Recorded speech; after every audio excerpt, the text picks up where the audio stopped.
Bonjour tout le monde. Concernant VocoScreen, la première des choses, c'est de voir déjà sur quelle version je suis, de façon à ce que vous puissiez vous appuyer sur la même version.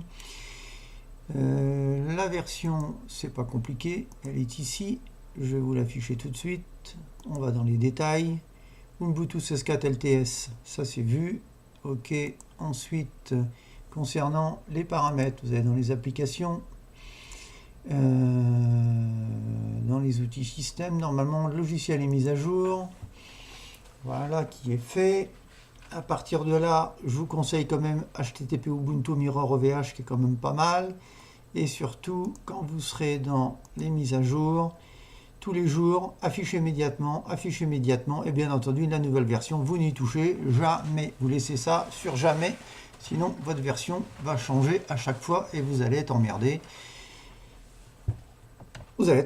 Voilà. Bon, et bien écoutez, déjà c'est un premier point. Vous savez exactement quelle version vous appuyez et comment pouvoir régler vos logiciels et mises à jour. Un deuxième point avant d'utiliser VocoScreen, vous allez dans le son, les paramètres du son, et de préférence, quand vous serez dans les paramètres du son, comme ceci, vous irez dans Entrée et vous mettez à la moitié. Sinon ça risque de vous faire un son plutôt dégueulasse, un enregistrement un peu trop fort par rapport au codec que nous allons choisir et que nous allons voir tout de suite. Voilà qui est fait, on referme tout ça. VocoScreen, qu'est-ce que vous allez faire? Parce que VocoScreen n'est toujours pas installé sur votre ordinateur, vous avez la version, vous savez comment télécharger les PPA, sur quelle adresse. Donc on va aller dans les applications, on va se rendre tout de suite dans le terminal, comme ceci, dans lequel vous allez taper sudo apt-get install VocoScreen, que je vous laisse à l'écran de façon à ce que vous ayez le temps de faire une petite pause. Voilà qui est fait, mais moi je l'ai déjà installé, comme vous pouvez le voir, parce qu'il est ici. Une fois que vous aurez fait ça, eh bien vous me lancez un gentil petit sudo apt-get update. Une fois que vous aurez fait ça, que vous avez mis votre mot de passe, qu'est-ce que vous faites? Vous fermez votre ordinateur. Ensuite vous allez dans, si vous êtes sur la version GNOME, parce que c'est mon cas, j'ai oublié de vous le dire, je suis en GNOME, donc quand vous lancez votre lanceur dans le coin, c'est quand même agréable parce que ça vous permet d'afficher tout ça.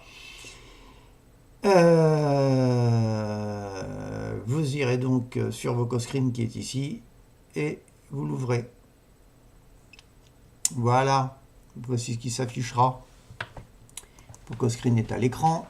On va fermer le petit panneau. Ça vous permet de voir un petit peu la qualité de l'image ainsi que le décalage entre ma voix et l'image, mais aussi la qualité en général, donc ce qui est quand même pas mal, à tel point que vous pouvez même vous permettre, parce qu'on ira aux paramètres tout de suite, donc les paramètres je vais vous les indiquer de façon à ce que vous n'ayez pas à chercher, mais ça vous permet par exemple de lancer un logiciel comme VLC par exemple, de le réduire, donc c'est quand même qualité quand même assez sympa. On a quand même pas mal de résolution, ça bug pas, enfin pour ma part je trouve que c'est quand même un très bon produit, à condition de bien le paramétrer, et on va voir ça tout de suite. Vous pouvez très bien, par la même occasion, on va pousser le plaisir jusqu'à son paroxysme, ouvrir un média, que nous allons faire tout de suite dans un dossier. Voilà qui est fait, on va aller dans les vidéos, mais c'est pas du tout le chemin qui m'intéresse, donc c'est pas grave.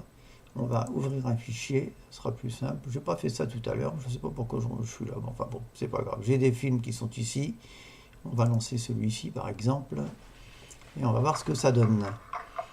Bon, je sais, c'est pas un film extraordinaire, mais ça vous permet de vous faire une petite idée de l'écran. Même de l'écran qui est derrière, il y a quand même un écran avec une bonne résolution. Heureusement que je suis tombée sur vous, hein. Ça faisait bien que j'étais devant la gare, tant moyen de trouver quelqu'un pour m'accompagner. Bon voilà, Ah, les gens n'ont plus guère de on chevaux. va avancer. Je me suis dit, C'est pas trop mal. assez de fabriquer des... On ferme le tout, on va repositionner tout ça à sa place. Qu'est-ce qu'il faut mettre comme paramètre? Parce qu'il faut qu'on y arrive quand même. Première chose à faire, c'est bien entendu d'enclencher la webcam. Ensuite, on retourne dans les paramètres, vous allez choisir. Donc, de toute façon, les paramètres qui sont affichés, je vais vous les faire défiler tout doucement. de façon à ce que vous puissiez, et je vais même vous agrandir si je peux. Non, malheureusement, je ne peux pas. Donc, pendant une fraction de seconde, on va agrandir carrément. Mais je ne peux pas agrandir la fenêtre de VocoScreen. Donc, j'espère que vous aurez suffisamment de résolution. Sinon, le chemin de la vidéo, je choisis vidéo. Le lecteur GNOME Player, qui est quand même pas mal. Afficher les zones de notification. En record, FF, MPEG. Voilà. On revient à la caméra. On reste comme ça sur webcam, on touche à rien d'autre. On va maintenant dans les paramètres. Vous me mettez 25 images secondes, MPEG 4. Et en audio codec surtout, vous trompez pas, mettez bien celui-là parce que l'autre, il fonctionne pas du tout. En ce qui me concerne. Donc vous aurez libmp3 lem, vous prenez celui-ci. Vous vous mettez en format AVI. Ensuite, le micro, vous choisissez donc l'audio, bien entendu, pulse, et vous choisissez votre caméra, qui est ici. Voilà, qui peut être en dessous, mais enfin bon, en l'occurrence, la mienne, elle est là. Pour ce qui est de l'écran, j'ai mis plein écran, j'ai choisi le display, de toute façon, je ne peux pas le changer, il a pris la taille de mon écran. Et c'est tout. Maintenant, il ne vous reste plus qu'à vous amuser et à profiter de VocoScreen. Au revoir.